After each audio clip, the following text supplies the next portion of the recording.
All right, let's get into it. Okay, so Tier 2 survival guide. So Tier 2 reporting is due March 1st, so very aptly timed presentation. Hopefully we'll be able to get some engagement from you guys as we go through the presentation. Any past experiences you've had, any questions, anything that, tips or tricks that you found if you've been involved with Tier 2 reporting. So any of that, feel free to jump in and share. So just a little bit about me. So as we said, my name's Abby Holovach. So I'm from Fort Worth, owner of Vibe Environmental. So doing all sorts of environmental health and safety training, compliance support, a little bit of everything. So I definitely love the diversity of my job. I'm also an instructor at UTA's Environmental Training Institute. So doing a little bit of everything there as well, SWIPs, spill plans, wastewater. So teaching there. Previously, I was working for Holtcat as their environmental compliance manager. And in that role, I dealt with a little bit of everything when it comes to environmental, including a lot of Tier 2 reporting. I also worked at a joint reserve base, so federal joint reserve base in Fort Worth here. Saw the federal side of things, which of course, as one would expect, was interesting. Interesting in terms of not a whole lot going on there. And started out my environmental career, though, with TCEQ as an environmental investigator. So I'm getting, good insight into what the regulators look for and how we can hopefully avoid violations. And that is a rooster right there on the far right, just FYI. And you will probably hear him crowing. His name is Harriet. We did not know he was a male when I first got him as a day-old chick.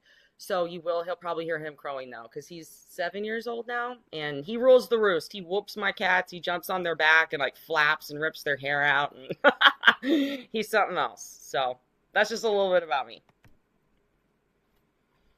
All right, let's get into the meat though. So why does Tier 2 matter to the industrial hygienist? So the thing with Tier 2 reporting is it is very interwoven with what IHs are doing anyways. Dealing with chemicals, dealing with hazardous materials. So this is where we see a very direct overlap between Tier 2 environmental quote unquote reporting and the data that you as an IH are actually logging. You may be the one that's creating an inventory. You're the one that's looking at the different hazards associated with it. And that's how it's going to affect the workplace. And a lot of those exact same things actually get reported within Tier 2. So you guys are involved with things like SDS review, those chemical inventories, storage volumes, hazard classifications. So what are the physical and chemical hazards? And all of those same things, like I said, they come from you, but they funnel right into Tier 2 reporting. Because as you'll see, a lot of this stuff has to be physically input into your report, sent to the state. And so that's why we want to make sure that what the IH has matches with what environmental has. We do sometimes see misalignment between when we look at things from a safety perspective, an IH perspective, versus the environmental perspective. Like we said, we want to make sure we're all on the same playing field, playing from the same playbook when it comes to these Tier 2 submittals. Because if you've got hazardous chemicals in certain quantities that you're tracking for IH purposes, and environmental is doing the same, but there's not any communication between the two, that's where we end up with potential reporting issues. Something gets missed. And then the biggest thing here, of course, is we're all very well aware of, this is all about emergency response data. So that's why it's even more important that this stuff is accurate, that the IH talks to environmental or whoever's filing these Tier 2 reports. Because if we don't have the data right and what we're actually feeding to our emergency responders, that's how we end up with these catastrophic incidents.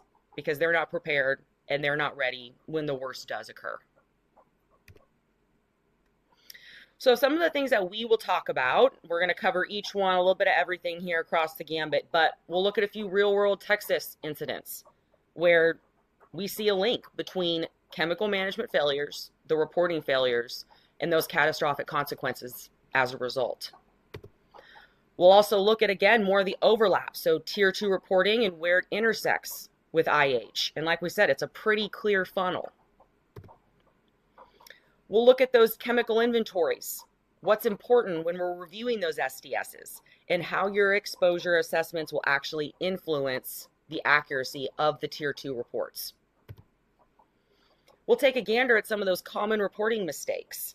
So you may accidentally contribute, or you may have all the facts and environmental doesn't. Now we've got reporting issues. Look at our practical strategies. How can we get ahead of a potential violation?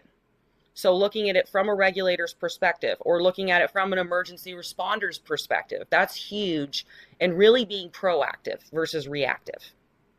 And then last but not least, some tips to hopefully help you withstand regulatory scrutiny. Now, typically TCEQ, so obviously our state regulators or whatever, if you're in a different state, typically those are the folks that would do a tier 2 compliance review. They're not super common unless there's been some type of incident. But I say that with the caveat is I literally just heard last week an industrial facility here in Texas was getting a waste investigation from TCEQ, and they decided to tack on another team member to specifically do a tier 2 review. So, not super common, but when that day does come, we want to make sure we're prepped and ready. So before we get into the weeds of tier 2, let's look at those couple of examples that have happened right here in Texas where that chemical inventory awareness broke down and it led to catastrophic results. Because anytime we're talking about tier 2, and of course, as you know, when we're talking about hazardous materials and just, anything safety related in general, we want to consider what is the worst case scenario. And that's what tier 2 reporting is all about, is giving our first responders the data they need to be able to respond if there is this worst case scenario. So it's not just about paperwork and checking those boxes. It really is about what our emergency responders know before they respond to our facility. We don't want them to have to be, paper shuffling, trying to make a million calls to figure out what are we about to walk into. So that's what it's all about, is this worst case scenario and what can we do to prevent this. So first case we'll look at, so just, again, very bird's eye view here, but the West fertilizer explosion. So this was back in 2013 in West Texas. So this was linked to ammonium nitrate, was stored in very large quantities. And at the time, there really was still lacking in regulation about reporting and requirements, like under the PSM standard for ammonium nitrate. Like that's how recent these things are lagging behind. But they determined major catastrophic incident here due to inadequate hazard communication. The first responders were aware of the compressed gases that they had on site, but because they knew they had to report on those, but they weren't aware of the ammonium nitrate that was there. Thus, they didn't respond appropriately, started spraying it down, just did not know all the facts to properly address the emergency. So inevitably, we saw this massive explosion, killed 15 people, just catastrophic destruction. So our takeaways from this, again, real world example here, ammonium nitrate. Those first responders had no idea about the hazardous characteristics. And if the reporting had been done appropriately, and if, these regulations had kept up with the times, first responders would have known we're dealing with an oxidizer, explosive risk. Those SDS hazards, those are reported within tier 2, and that goes directly to the fire department. So if they're getting those hazards up front, again, they know what they're walking into. They know how to appropriately respond. So again, it's not just about paperwork. It helps them with their decision-making process and whether they just need to let it burn or whether they need to actually take, can they spray water on it? Is that even a safe thing to do? Another one within the recent years. This was in Crosby in 2017. Chemical plant fire here. So they had organic peroxides. This was after Hurricane Harvey. So those organic peroxides, of course, refrigeration failed during the hurricane and they started to decompose. And there were issues here with hazard reporting and hazard communication. So those emergency responders did not know about the full reactive hazards that were present in that facility. So they did have to evacuate, of course, massive explosion. They had a lot of fires that went on as a result because, as we know about peroxides, they just feed the fire. But again, we went back to the fact that those first responders maybe could have approached that situation a little bit differently if they had known about the fact that, okay, we have organic peroxide stored here. We have to consider the fact that the refrigeration has failed. What are our potential results going to be here in terms of exposures and catastrophic results? So, of course, if they'd known the reactive hazards, the storage conditions, they could have responded accordingly. So, again, that comes straight from you guys, though, as an IH, is helping with that determination and making sure all of that information is fed to the appropriate parties which inevitably gets to our fire departments. And final and third example, back in 2019. So this was the Deer Park tank fire. And of course, down in the Houston area, they have all sorts of incidents all the time just because they have a lot of industry down there, as we know. In this case, large tank fires released a lot of hazardous air pollutants. I mean, you can see how black that smoke is just in that photo. So they did have to issue that shelter-in-place order. And then that led to more questions about, okay, well, what volume are they storing these different types of chemicals in, and were our first responders actually aware of it in order to respond appropriately? So for you guys, you may be looking at these materials and evaluating inhalation risks, air contaminants, but of course, that conversation still needs to be had with environmental, so when Tier 2 reports are made, that data right there is captured. Ultimately, this Tier 2 data we'll talk about, and you'll see, it lets our first responders know even about airborne hazards, physical hazards, chemical properties. And if we don't have those max quantities reported accurately, then things like plume modeling, emergency response planning are also not going to be accurate. So it's critical. So, beating a dead horse already, we can clearly see the intersection of IH and environmental with just these three examples. They weren't necessarily paperwork failures, they were awareness and planning failures. So we had disconnect, of course, with paperwork as well, but ultimately it comes down to the fact that on the very tail end of this whole chain of communication, come at the end here for first response, they weren't ready. So that's why our Tier 2 is critical.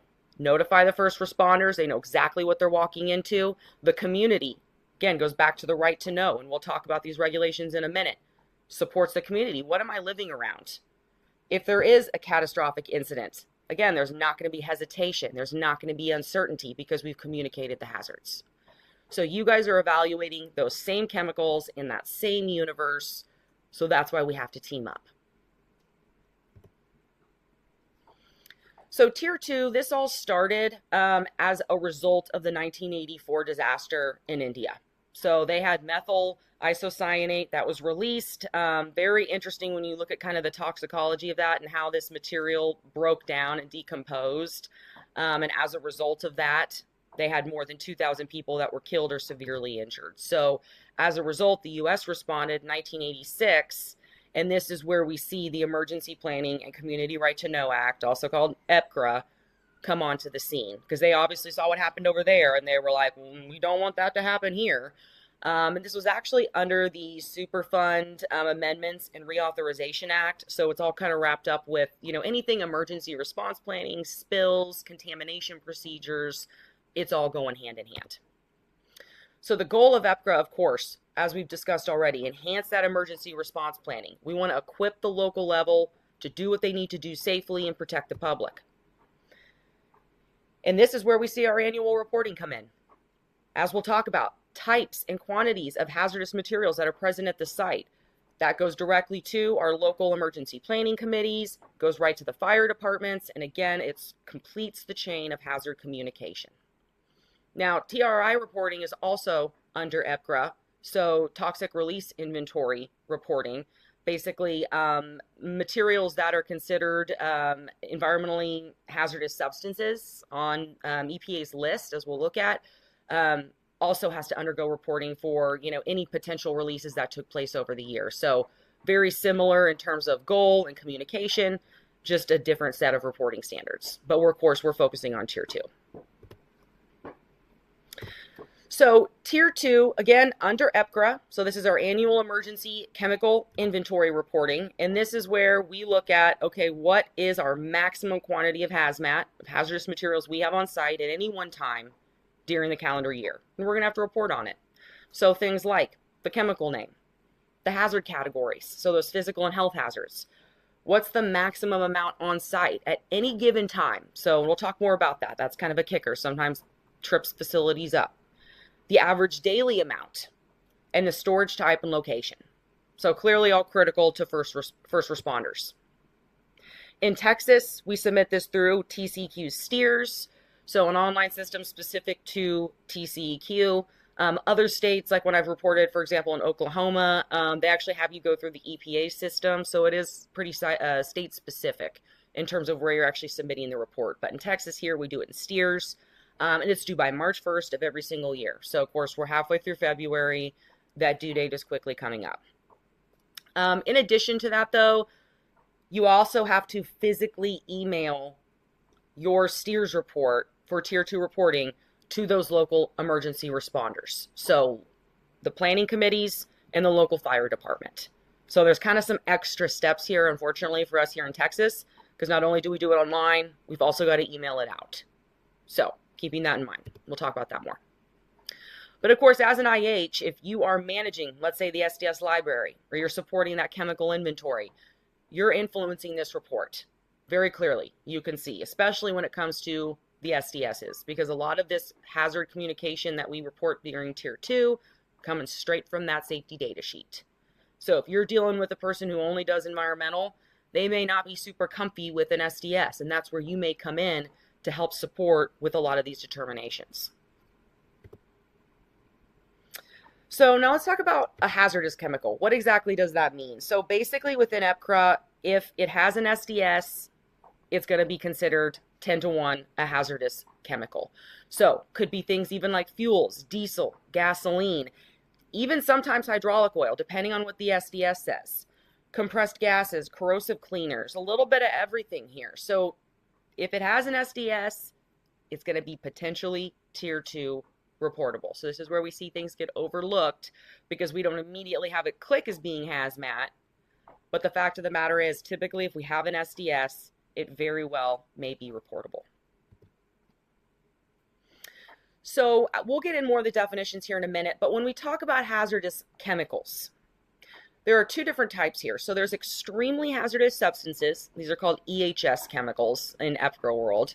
And there is a list of these. We'll look at those in a minute. But if your hazmat doesn't fall on that list, you still may be required to report if we've got an SDS. But keep in mind, there's not going to be a set list of all of those hazardous chemicals. Like if you try to go look in EPA's list right now of hazardous substances, you're not just going to find like diesel or gasoline. There's no set list for those in particular. That's where we really lean on that safety data sheet. So if a chemical fits OSHA's hazardous criteria, there's some physical or health hazard, it's going to be required to have an SDS, of course, and therefore it may be Tier 2 reportable. So again, this is where you see this direct overlap between environmental reporting and you as the IH. So looking at our reporting thresholds.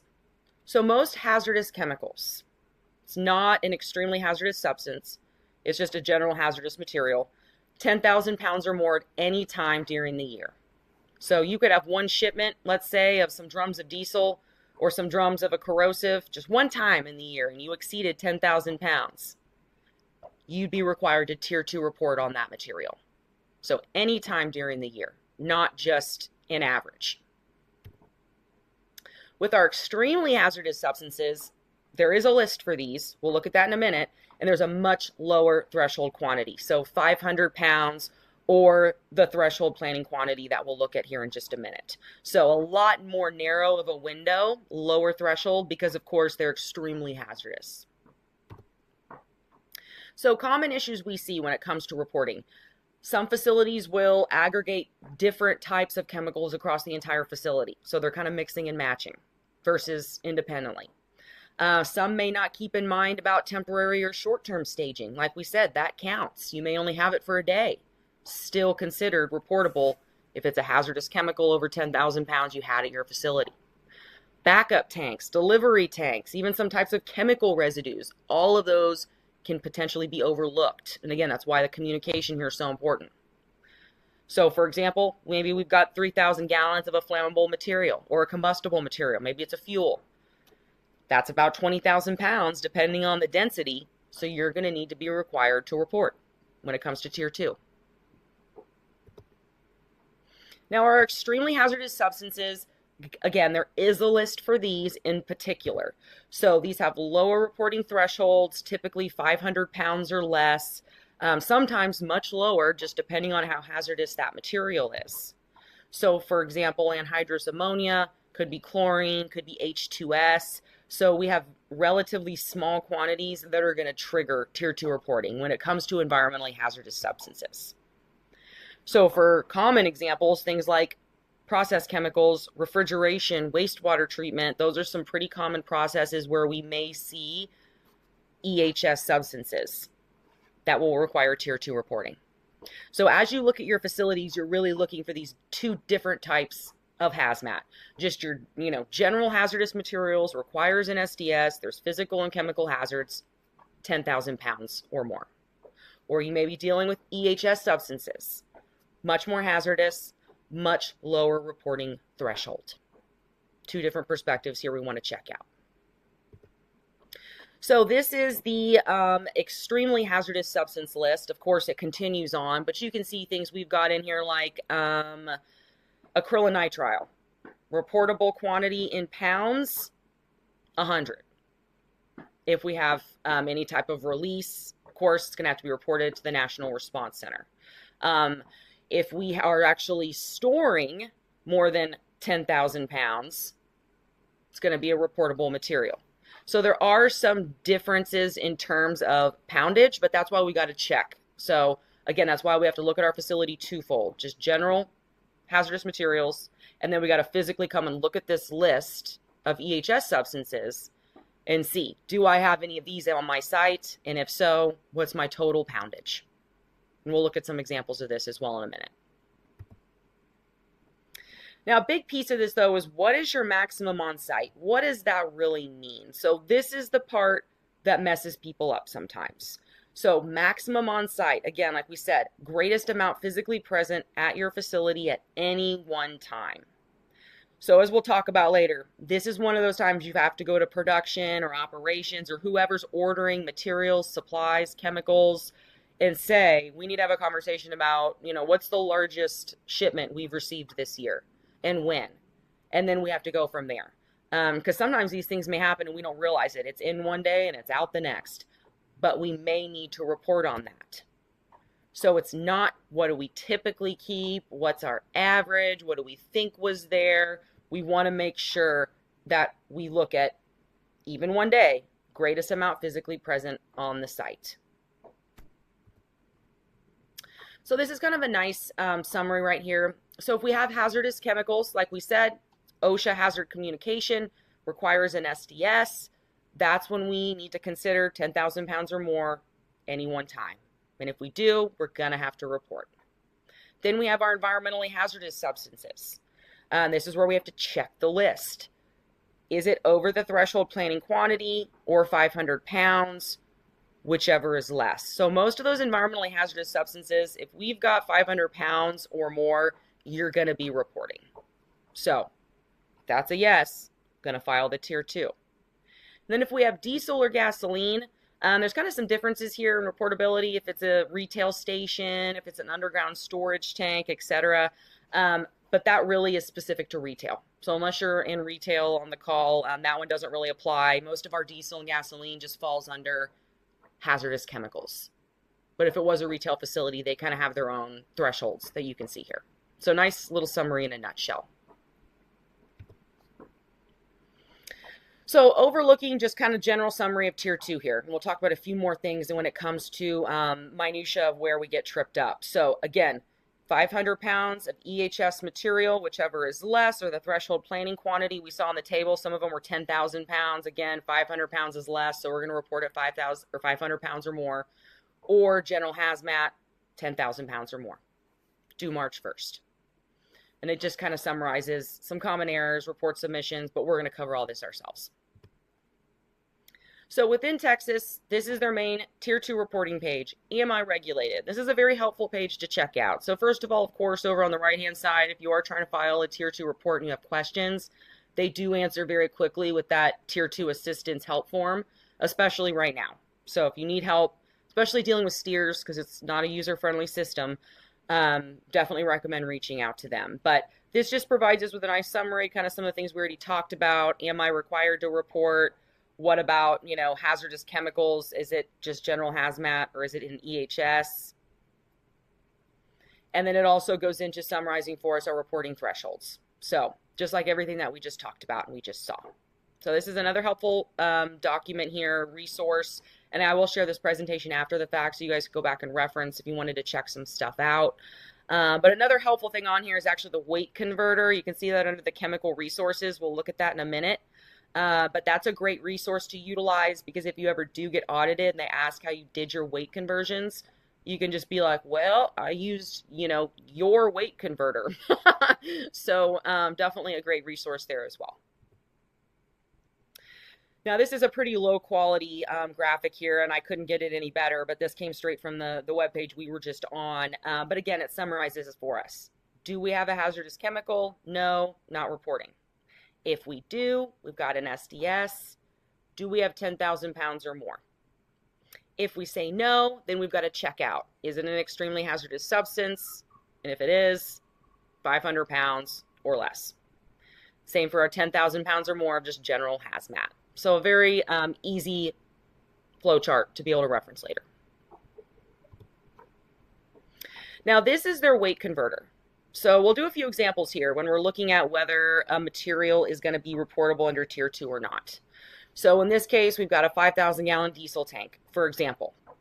So in this case, we're saying, okay, is this going to be reportable or not? So we could go into TCQ's weight converter. It's going to help us convert gallons into pounds.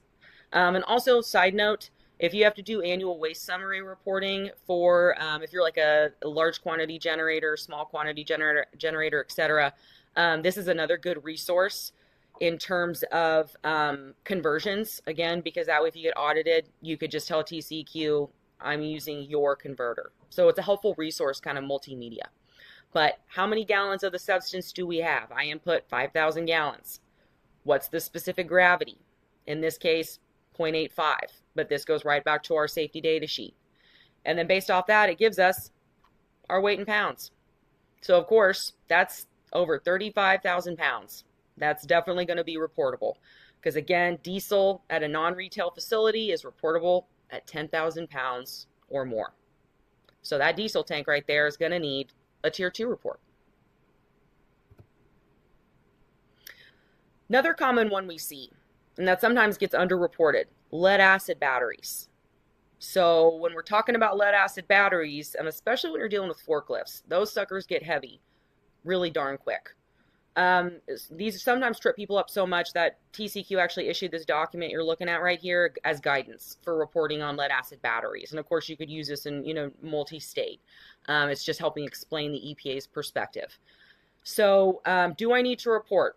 Well, we've got lead acid batteries, so we need to aggregate the amount either of the sulfuric acid at the facility, or we can add the total weight of all the lead acid batteries at the facility. So we actually have two options here when we're talking about lead acid battery reporting. We can either go through and look at the amount of sulfuric acid in each one across the entire facility, and then actually that's an EHS substance. So if we have more than 500 pounds, it's actually reportable, the sulfuric acid, as an EHS. So other option though, much more common one, is just to add the total weight of the lead acid batteries. And if the amount is greater than 10,000 pounds, it's going to be reportable. So, helpful guidance document here. In most cases, though, people go with option number 2. So this just continues on. It gives you some examples, but we'll do our own example here. So let's say we got 10 of these lead acid forklifts batteries. Each one weighs about 1,100 pounds. Well, we do the simple math here. That's 11,000 pounds. So going with option number 1, based off of just the total quantity of batteries on site, lead acid, we're going to report. So that kind of streamlines it versus you trying to determine the weight of the sulfuric acid, aggregating that across the facility, and then you're having to report it as that extremely hazardous substance versus just reporting as a general hazmat material, 11,000 pounds for those lead acid batteries. Now, similarly, we don't want to forget about lithium-ion batteries. So this is becoming more and more of a common reporting material that we see. Some people may be moving away from those lead acid batteries for their forklifts. They may be utilizing lithium-ion.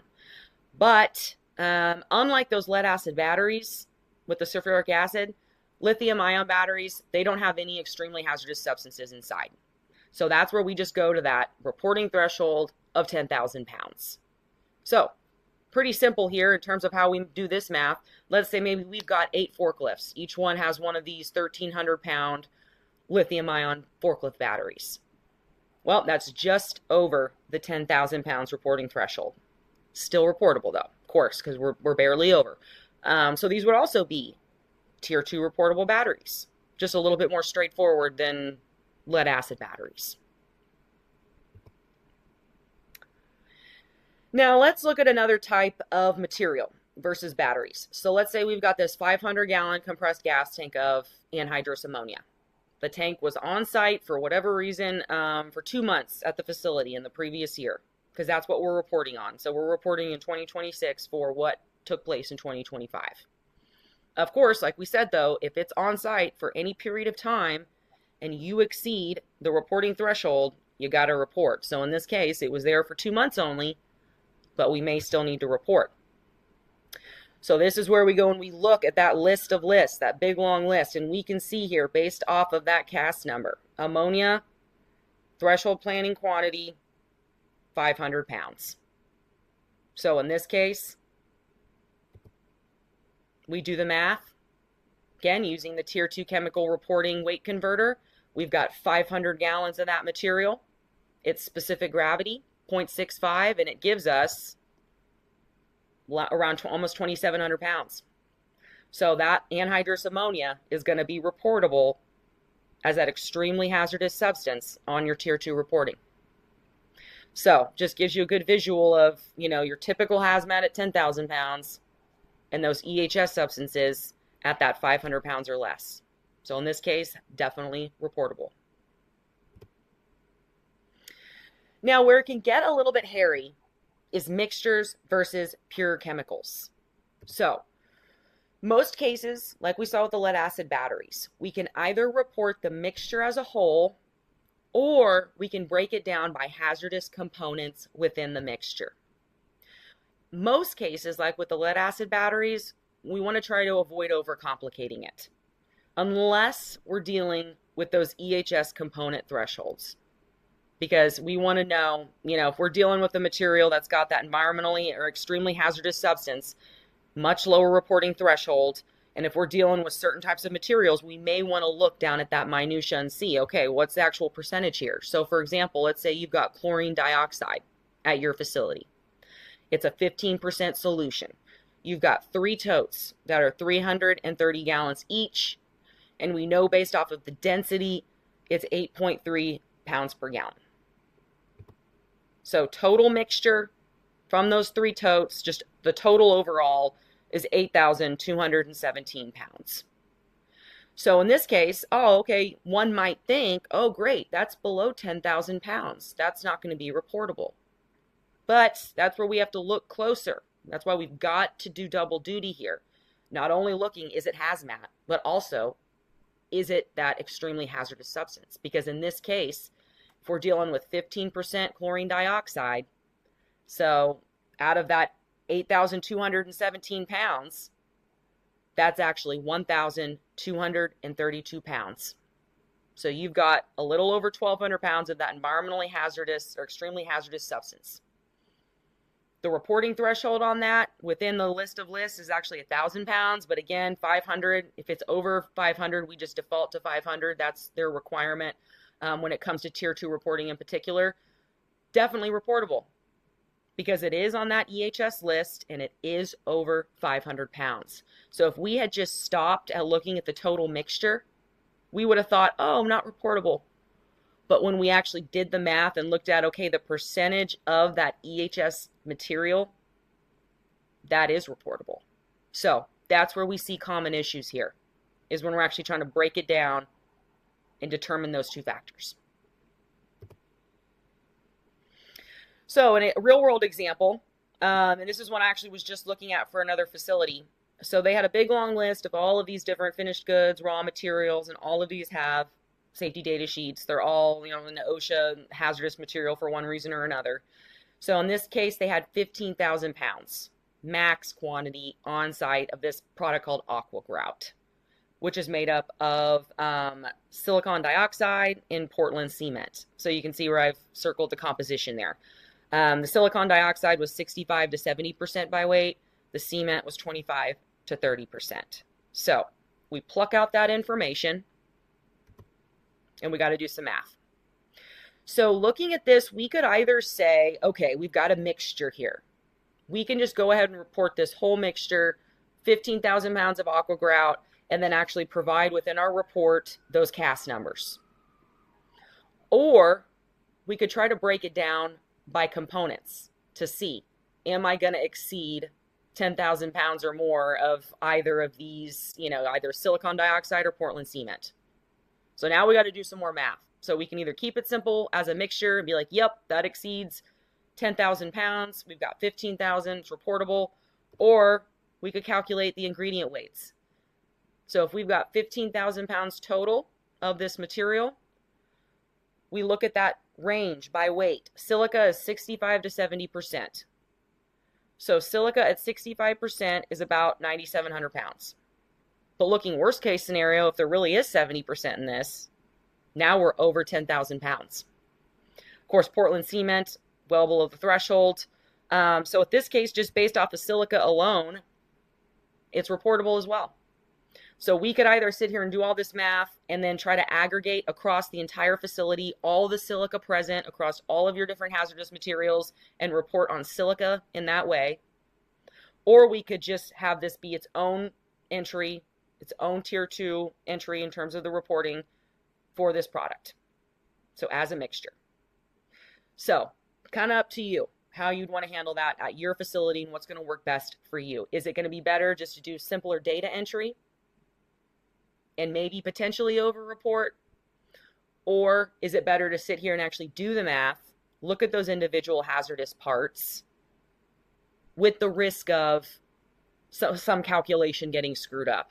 Because again, we have to consider all the silica-containing products at that point, if that's how we're going to report. So those are kind of your two options when it comes to mixtures. Either report the whole thing or break it down into components. Up to you and your facility.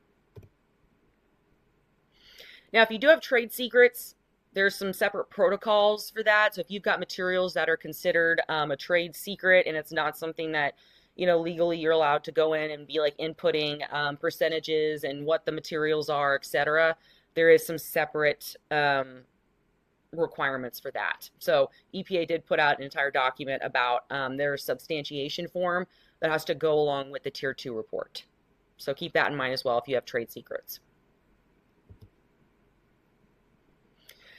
Now, where you guys really come in is with the SDS review.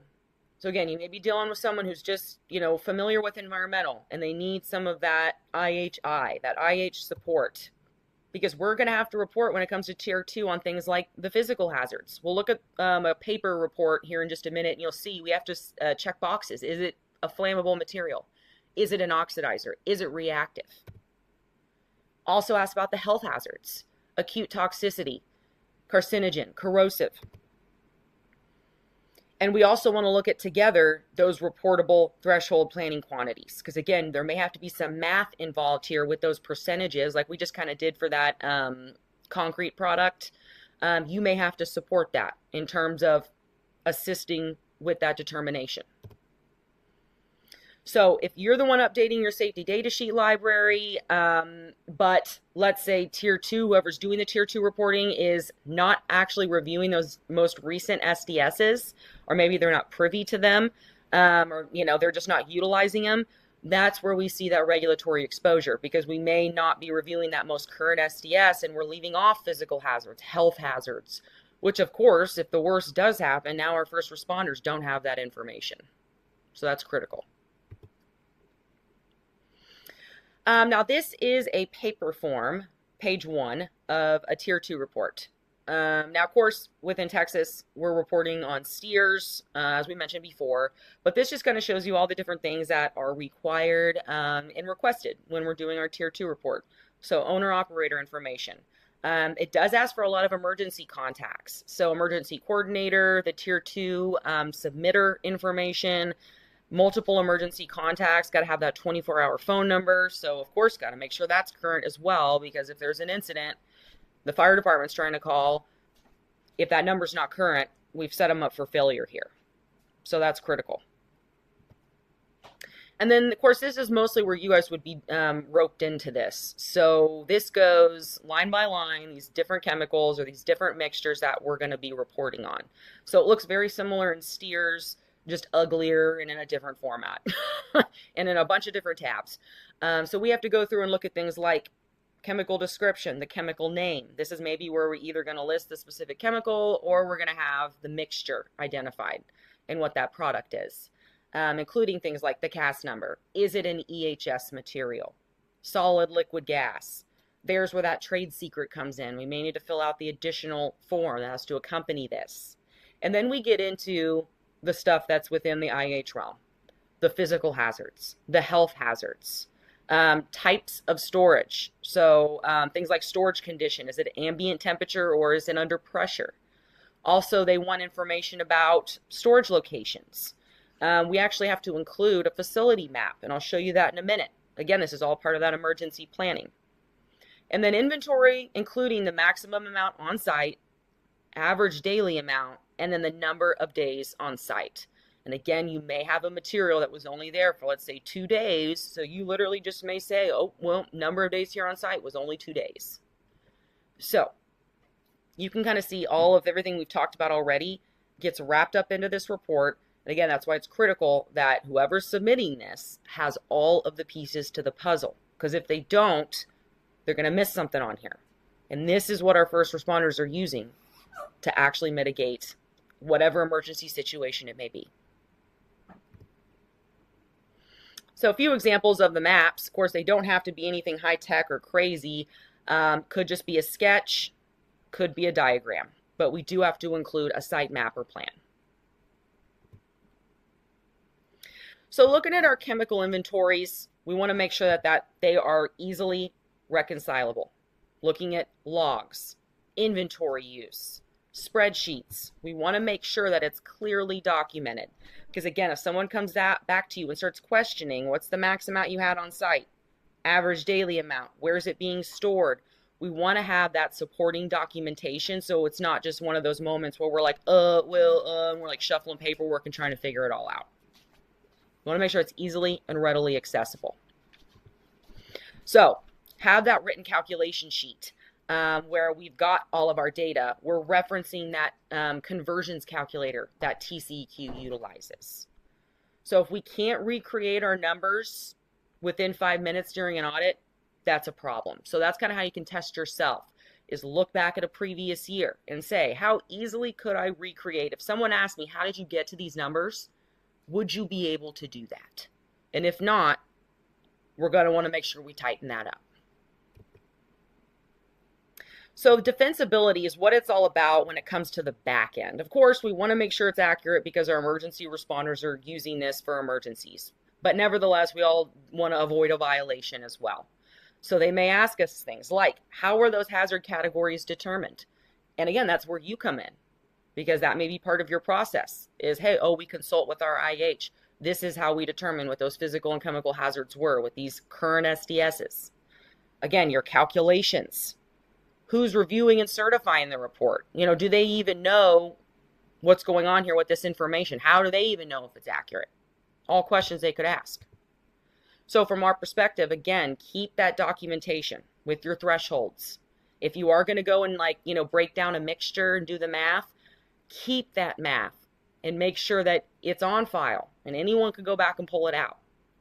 SDS revision date logs, making sure they're all the most current and we can demonstrate that. And the fact that we do have it on like a compliance calendar or something like that where it's documented. Annually, we get together and we cross-reference the chemical inventory and we reassess on an annual basis. They're going to want to see that. Now, common mistakes that we'll see, and I'm kind of hustling here because I know I got 15 minutes. I could just talk all day about tier 2. Some thrilling stuff, I know. But sometimes we'll see outdated SDS is utilized. Again, we're missing one of those physical or chemical properties, old hazard categories. We're not aggregating containers across the facility.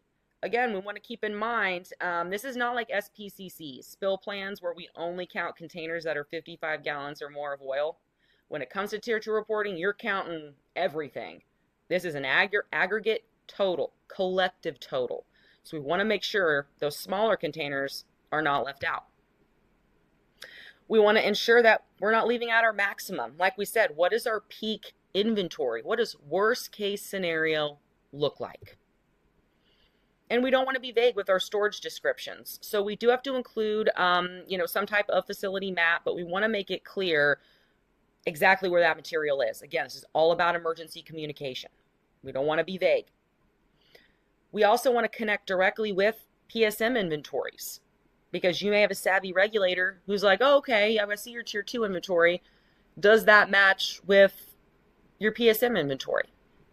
So really, though, we should be cross-referencing ourselves in the first place. So they should match.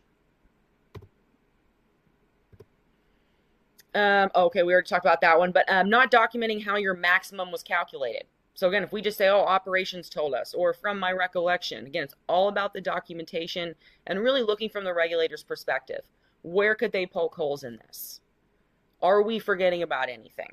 Again, especially temporaries. That's where we see a lot of gaps when it comes to reporting. There's materials that were not there for very long, and you may not even know about it unless you ask. So piece of advice number 1. So definitely want to walk the facility before filing. So annually, like we said, we get together the whole crew. We don't rely on our spreadsheets, and we physically confirm tanks, totes, drums, cylinder. We're looking, outdoors. We're looking around the building. We're looking in closets. I'll tell you firsthand, when I was working at the Joint Reserve Base, one minute a big closet was empty. We went back the next week and it was filled with PFAS foam, like in buckets. And we were like, who put these here? And everyone's like, I don't know. So things will just show up. So we want to physically go out and look. So schedule it. Make it a part of that annual facility assessment where everybody gets together who has any piece of this pie, and we all review it together. Piece of advice number 2, talk to receiving, production, operations, etc., and asking them questions like, what was the biggest delivery we had this year? Because again, they may know real maximums better than you do. Because again, you just may not have been a part of that conversation. We're all well aware of how those conversations go. So there may have been temporary storage that you just weren't aware of, wasn't communicated to you. So we want to pointedly ask that question. And again, documentation. So you may have said it verbally, but get their response in writing. And then advice number 3, document your thought process. Like we said, a simple worksheet showing your math, your calculations, how you made these determinations. Like we said, if you can't pull this up within 5 minutes, you could be in a world of hurt. So even if you're not inspected, it's still going to protect you. And again, it's ideal for our first responders. So just a few examples. Of course, it doesn't have to look pretty, and this is one that was still being worked on, but you can see we've got a list of lead acid batteries, lithium ion batteries. We've got information like their serial numbers, the weights, going through and looking at things like maximum amount on site, number of days on site. And so all of this is just backup documentation for you to show how you came to those determinations. Again, spreadsheets, always a good friend. Number, quantity on hand, what's the maximum amount we might have, what's the inventory item, what kind of container is it in. The more data we have, the better we're going to be. So overview of the process. So of course, how this IH data becomes Tier 2 data. So we start with that SDS review. We look at the hazard classification and we see, okay, we are dealing with a hazardous material, whether it's just simple hazmat or one of those extremely hazardous substances. Then we look at the chemical inventory. Again, this is aggregate totals. How much of this do we have on site at one time, as well as the max quantity in the year? So we look at that max quantity calculation and see, does this meet those reporting thresholds? Again, typically either 10,000 pounds for general hazmat or 500 pounds or less for those EHS substances. And at that point, we've made the determination. We've got Tier 2 reporting that's required. We go online and do our Tier 2 submission. We follow it up with an email to our local emergency planning committee and the fire department with this data. Of course, keep it all on file. And not only do we incorporate all of this into our emergency response plans, again, thinking worst case scenario, But that's what the LEPC and the fire departments are going to do as well. So if something happens at your facility, they can go back and pull all of this and know exactly how they need to safely respond. So that's where we see these levels of tier 2 maturity. So level 1, we're just copying from the year before. We're not verifying. Clearly problematic. Level 2, we start updating our spreadsheets. Maybe it's just the environmental person doing this independently. Level 3, this is where we actually get with the IH. We're looking at things like PSM chemical lists, and we're reconciling. Level 4 would be we're documenting our calculations. Again, we've got all our notes. We've got all these calculations to back up exactly what we're saying is reportable. And then highest level of maturity, of course, is integrating all of this into our emergency planning, and we're aligning it with our IH goals. So much more of a holistic perspective than a compartmentalized operation. So you guys really do hold the data that drives emergency planning, because you're routinely generating and interpreting information that environmental needs. So those SDS hazard classifications, chemical inventories, they may need support on physical and health hazard categorizations. How are we storing it? Is there an inhalation risk? All of these questions fall directly into IH territory. Again, maybe an environmental report, but you guys are directly involved. So again, get with environmental. If you're not the one actually submitting these tier 2 reports, maybe we find out who is, and we want to make sure that it's matching on your end and their end, because it's going to have a cascading effect. Look at those SDSs together. Flag certain chemicals that may be extremely hazardous, and work together to validate those maximum quantity calculations based off of the data that you both have. So if the interpretation is incomplete, it's misaligned, it's not communicated properly, you guys both have different numbers, different materials, not only will your reporting suffer, of course, and as we've discussed, emergency planning is going to suffer, and that's how we see those catastrophic incidents take place. So a few practical survival strategies. Look with environmental, all your SDSs in the libraries together, confirming that it actually matches with that tier 2 report. Cross-reference PSM inventories, your IH inventories with the tier 2 list.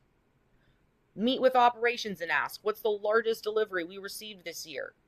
Did we stage any chemicals? Again, document all of that. And verify those density conversions are correct. And that's why I encourage you to use TCEQ's form. Because that's, again, you're using it straight from the horse's mouth here. And confirm that those storage locations of those hazardous materials hasn't changed, and it's easy for those first responders to actually be able to locate it. With the goal in mind of if a firefighter opened up your tier 2 report at 2 a.m., is it actually going to be helpful? Is it actually going to help guide them, identify the hazards, and respond accordingly? And I promise we're almost done. So self-audit checklist. Can we say yes to all of these? We know the maximum quantity for each reportable chemical. We can explain how it's calculated.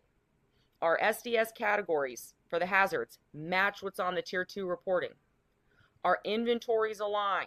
Our storage locations are specific and accurate. And all of the documentation is retained. Full circle. And if not, if we can't say yes to all of those, there's your vulnerability spot. That's what we need to rectify to avoid violations and help our first responders. So, to protect you and your facility, few action items. Conduct an annual IH and environmental reconciliation meeting. Are we all playing from the same playbook? Review those SDSs together. Review maximum quantities together. And look at the documentation you both have for how that was calculated. And find a way to align your exposure assessments with the emergency reporting inventory, because that's where we may start to discover those gaps. So environmental may submit those tier 2 reports, but you as IH may be involved with what hazards are selected within the report, what chemicals are included, how they're categorized, and you may support them on those EHS determinations in the math. And ultimately, you're both shaping what those first responders are going to see. So it's not just paperwork. Tier 2 reporting is that extension of hazard communication. It's a reflection of your chemical inventory control. And really, it's a documentation test of your SDS review process.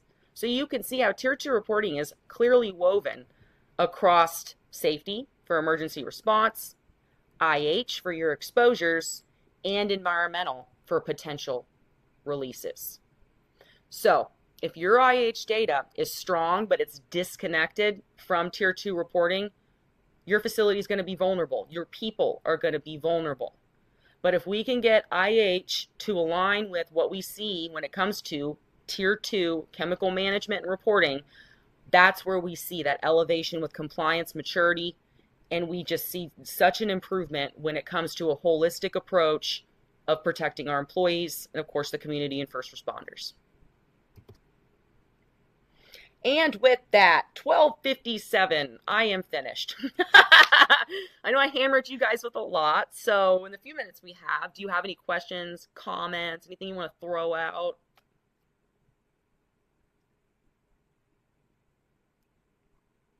This is Nicole. Just one comment. I'm an industrial hygienist and I dipped my toe into environmental like early in my career. And I will tell you that the way you presented this information, like I was not tuning out. So as a presenter with this topic, I think you knocked it out of the park. So thank you. Thank you. You're welcome. I appreciate that. Yeah, Nicole, that's actually a really good comment. Thank you for saying that. I reached out to Abby for that because I worked with an environmentalist at my last job, and he was very difficult to get like messages across to you, and it would never explain the why. It was just like, no, you will serve me. And I'm like, we can help each other here. So this was like really nice to have the why and actually explain the importance of how it impacts first responders, and it's a, why is it a requirement? So thank you.